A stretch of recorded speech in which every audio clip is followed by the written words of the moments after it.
एक महिला को जैसे ही पता चलता है कि फला मंदिर में उसकी ड्यूटी लगी है, वो रेडी होती है और वहाँ के लिए निकलती है।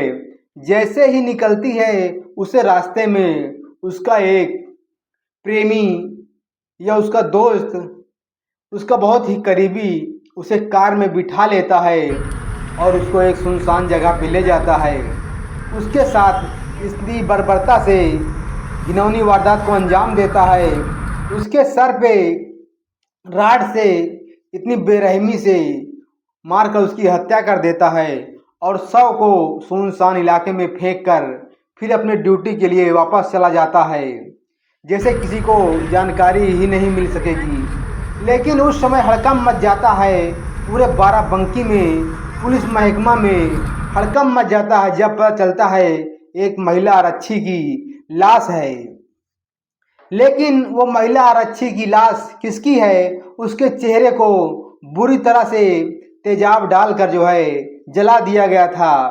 वो पहचान में नहीं आ रही थी। अर्धनग्न अवस्था में झाड़ियों के पीछे वो लाश मिलती है। जैसे ही लाश का पता चलता है, तुरंत आला अधिकारी थाने के आईजी और एसपी तुरंत मौके पर पहुंच जाते हैं। मौके को घटनास्थल को सील किया जाता है और उसको बारीकी से जांच किया जाता है। तब पता चलता है कि ये महिला का शव किसी और का नहीं बल्कि महिला आरक्षी विमलेश पाल का शव है। जब पता लग जाता है तो सारे सैंपल नमूने कलेक्ट किए जाते हैं। कलेक्ट करने के बाद उनके पीछे की कहानी राज क्या है, आखिर महिला की हत्या किसने की है और इस हत्या का कारण क्या है, जानने के लिए आप लोग कहानी में बने रहिए। उससे पहले आपसे एक ही रिक्वेस्ट है कि चैनल को सब्सक्राइब कर दीजिए और वीडियो को लाइक कर दीजिए।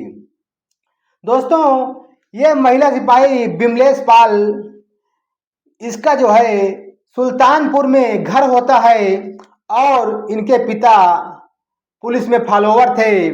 उनकी मृत्यु हो जाती है तो उनके दर पर महिला विमलेश पाल का चयन हो जाता है, जो सिपाही के पद पर 2017 में होता है और वो इस समय बाराबंकी के सुबेहा थाने में तैनाती थी।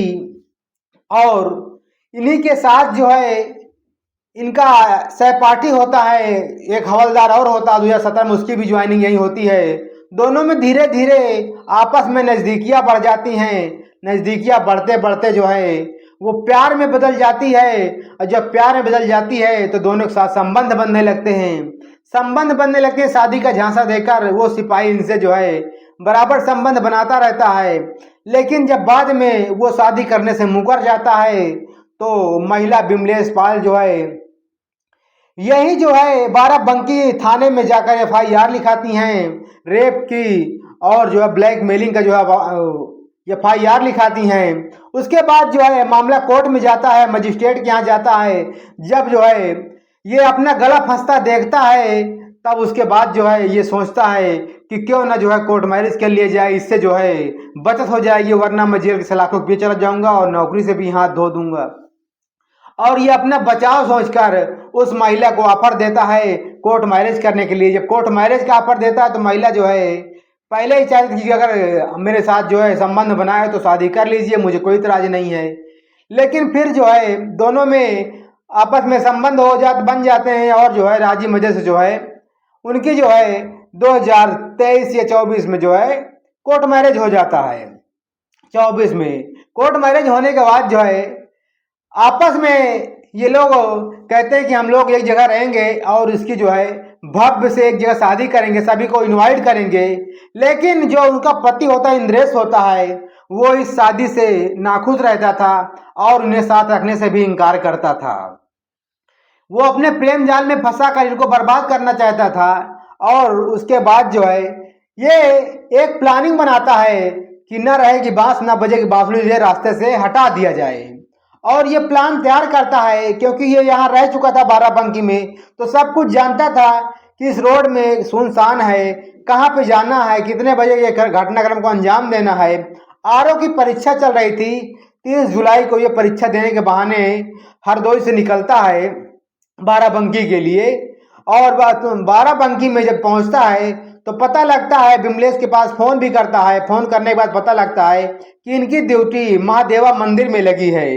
जैसे ही महादेवा मंदिर में लगी तो इनको पता चला सुबह ड्यूटी की जाएंगी और वह तो उसी समय ये सुबह अपनी 4 व्हीलर के साथ जो है आ जाता है और उसे गाड़ियों में बैठा कर लेके जो है वहाँ से चला जाता है। लेकिन जहाँ ड्यूटी लगी थी उनके साथ और लोग ड्यूटी लगी थी, वो ड्यूटी पे नहीं पहुँचती है। तो उनकी और सहकर्मी जो है, जो पुलिस साथी होते हैं, वो जाकर थाने में बताते हैं, इत्तला देते हैं कि जो है वहाँ महिला आरक्षी विमलेश पाल का कोई अता पता नहीं था।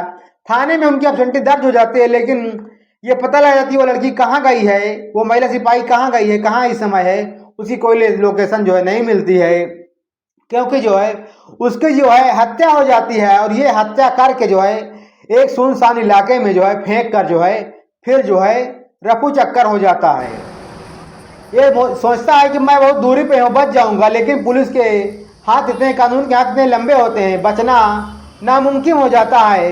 जैसे ही पता लगती है कि महिला सिपाही की हत्या हो गई है, तुरंत आजी रेंज के अधिकारी जो है ये बात की पुष्टि कर देते हैं कि 2024 का मामला, इनके साथ रेप का जो कांड हुआ था उसमें आरोपी विमलेश पाल था और उन्होंने उससे कोर्ट मैरिज की थी, संबंध बनाता था, लेकिन वो उनके साथ जो है रहना नहीं चाहता था और वो शायद कहीं ना कहीं आरोपी वही हो सकता है। उसके बाद वो पुलिस की नज़रों में चढ़ जाता है। आईजी प्रवीण कुमार जो है तुरंत जो है एक टीम रवाना करते हैं, क्योंकि उसकी लोकेशन, मोबाइल की लोकेशन बाराबंकी में सुबह देखी गई थी। इसी से उसको अंदाज़ा लग जाता है कहीं न कहीं ये यहाँ आया था और घटना को अंजाम देके फिर वापस चला गया है। तमाम सबूतों को इकट्ठा करने के बाद जो है जब पुलिस को पूरा जो है शक उसी पे जाता है, तब जो है पुलिस जो है एक टीम रवाना करती है उसको गिरफ्तार करने के लिए। आखिर में पुलिस 24 घंटे के अंदर उसको गिरफ्तार कर लेती है और इस घटनाक्रम का खुलासा भी कर देती है। जो आरोपी इंद्रेश मौर्य होता है उसी ने इस घटना को अंजाम दिया है। एक गाड़ी और महिला का आपस और उसके बाद जो है एक लोहे की रॉड जिससे हत्या की गई है, ये सब कुछ उसके पास से बरामद हो जाता है। और वो जब पुलिस की हत्या चल जाता है तो यहाँ जो है घटना को कबूलदारी भी कर लेता है कि हाँ, घटना को मैंने अंजाम दिया, मैं इसके साथ नहीं रहना चाहता था, इन्होंने मुझे रेप कांड में फंसा दिया था और मैं उससे पीड़ित था और मैं इसे रास्ते से हटाने के लिए फैसला कर लिया था, मैं नहीं राजी था कि ये मेरे साथ रहे। यहीं पे से उनके उस समय जो है जब घटना को जानकारी हो जाती है, पूरे इलाके में हड़कंप मच जाता है कि एक पति अपने पत्नी का हत्या कर देता है। वो प्यार कर बैठता है लेकिन उसे अपनाता नहीं है, उससे जो है कोर्ट मैरिज कर लेता है लेकिन साथ रखने से इनकार कर देता है। पत्नी ये चाहती थी कि हम लोग एक पार्टी करेंगे, रिसेप्शन करेंगे और सभी को इनवाइट करेंगे कि हम लोग शादी कर रहे हैं, ये जानकारी तुम्हारे घर वालों को होनी चाहिए, हमारे घर वालों को होनी चाहिए।